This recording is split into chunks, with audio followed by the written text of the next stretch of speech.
When purchasing your first rifle suppressor, should you go with the more universal 30 caliber option or should you go with the dedicated 5.56 suppressor? That's what we're going to talk about in today's video. All right, let's take a few shots with each of these and let's see how they sound. So I'm going to keep the microphone on me for this string of shots and it'll kind of simulate how these two sound from the shooter's perspective. So we're going to start off with the 14.5-inch BCM with the SureFire. This is a SB2 suppressor.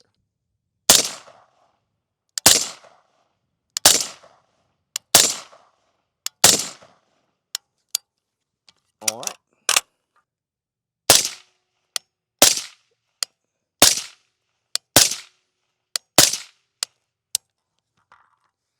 Just from shooting them back to back, I still think that this one's quieter, but it'll be interesting to hear it on the footage. The main reason behind the, get your first can is like a universal style can, mainly comes from like the 2012s all the way up until like, a few years ago. And the main reason being the wait time. So wait times average anywhere from like 10 months to a year. So the thinking was, you buy your first suppressor, like a 30 caliber can, and you can shoot anything you have that's able to be suppressed. 308, 3 in a blackout, 5.56, anything that falls within that 30 caliber, threshold can be shot through a 30 caliber can. So, it makes perfect sense. I'm gonna get one suppressor, I'm gonna be able to shoot everything that I want to until my dedicated, 5.56 can comes online and is approved. So for this next test, I'm going to leave the microphone here at 50 yards and I'm going to go up to 25 yards and we will see the difference from like a behind the shooter's perspective.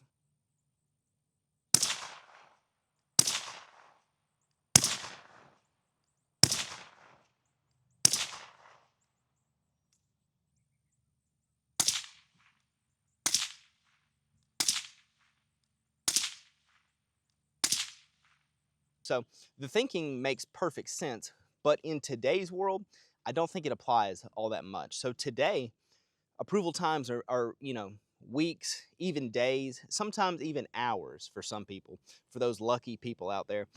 So having to buy a 30 caliber can, for that reason, it doesn't apply anymore because you can buy a 30 caliber can, you can buy a 5.56 can and have them both out approved in, a couple weeks. So back then, it was like a necessity, you could almost say.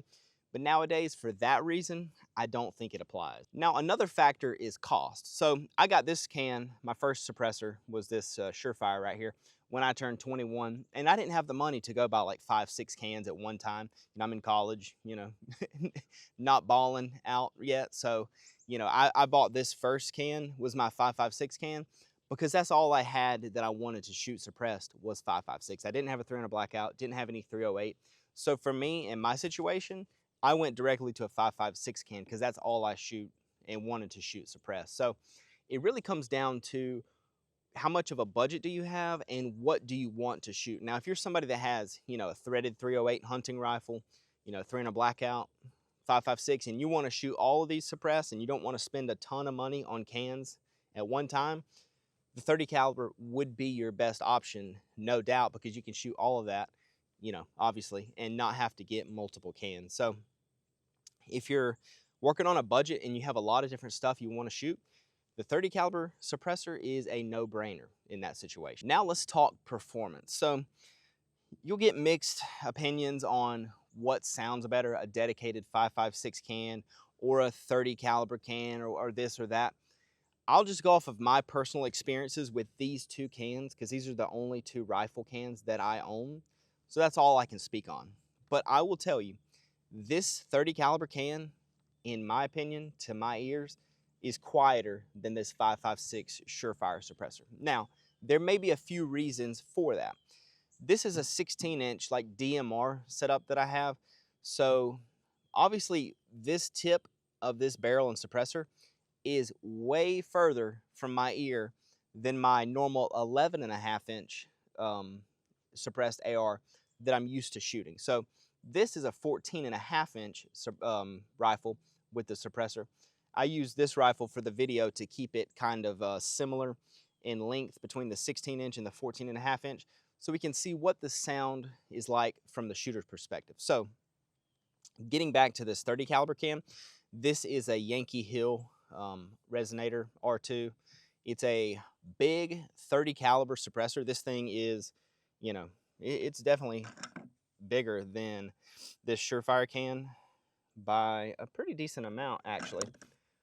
But with that added size, you get more volume inside of this can and just more baffles and just more opportunity for that sound to be dissipated. Before we go any further, I want to thank the sponsor of today's video, which is tsdprints.com, which is actually our own company. There we sell all of our display stands, cleaning tools, accessories, just anything and everything for your rifles, maintenance pistols, everything like that. Use code TSD25 for 25% off your order at tsdprints.com. So the end cap, the diameter of the end of the suppressor, the hole where the bullet's coming out of, obviously plays a factor in what you hear and how loud and whatnot. So with the 30 caliber can shooting 5.56, obviously you have a smaller bullet coming out of a bigger hole. So some of that sound, some of that gas, all that is going to be escaping. But like I said, this rifle with this suppressor is much quieter to my ear than this rifle with this suppressor. Now again, it's got a 1.5 inch longer barrel, but at the end of the day, is that making all the difference? I don't think so. I don't recommend anybody do this, but I will take this rifle, and obviously I have it set up for like longer range shooting, and I will go to like the 400-yard line on this range some evenings, and I won't even bring a set of ears, and I'll shoot a full 20-round mag out of this thing at some steel targets, and no hearing protection, and my ears won't even be ringing. Now again, that's not good for my hearing. I know that. Don't do that yourself. But if I were to do that with this rifle, with this suppressor, my ears would be ringing like pretty bad. So, you know, that's not scientific. That's not a decibel meter. But my ears ringing is a very good sign to me of what's loud and what's not loud. So, you know, my unscientific opinion, but take it for what it's worth. And to wrap it up, today's suppressor market is just flooded with options, which is an excellent thing. You know, more choices, more products, I think is great for the suppressor market. You know, everybody's competing, coming out with the quietest, lightest suppressors out there. But at the end of the day, when you're trying to figure out what suppressor you want, look at your needs. What are you going to be shooting the most of? And then get the suppressor that suppresses that particular rifle caliber the best. That's what I personally did with this 5.56. And now that I'm stepping out into like 308, 300 blackout, this 30 cal suppressor definitely has a time and a place for all my needs. But when I bought this when I was 21, I had no use for this other than shooting on 5.56. So I went with the, you know, hardcore, heavy duty use 5.56 suppressor. And I am like completely okay with my decision. I didn't wish I had anything else, this or that. So that's my takeaway. You know, my uneducated opinion is get the suppressor for what you're going to be shooting the most with. And again, if you don't like it, like wait times are, you know, a few days now. So you just buy a different one if you have the money. So all that to say, just get what you're going to be using the most and you'll enjoy it. I've shared my opinions, so I want to hear what you guys think down in the comment section below. Am I out of my mind with this take? Maybe, I don't know. But that's what I did, and I'm happy with my decision. And I'm adding cans as I go now, so I don't have any regrets, as they say. But I want to hear what you guys think. Let us know in the comment section below. Hit that like button, hit the subscribe button, and we'll see you in the next one.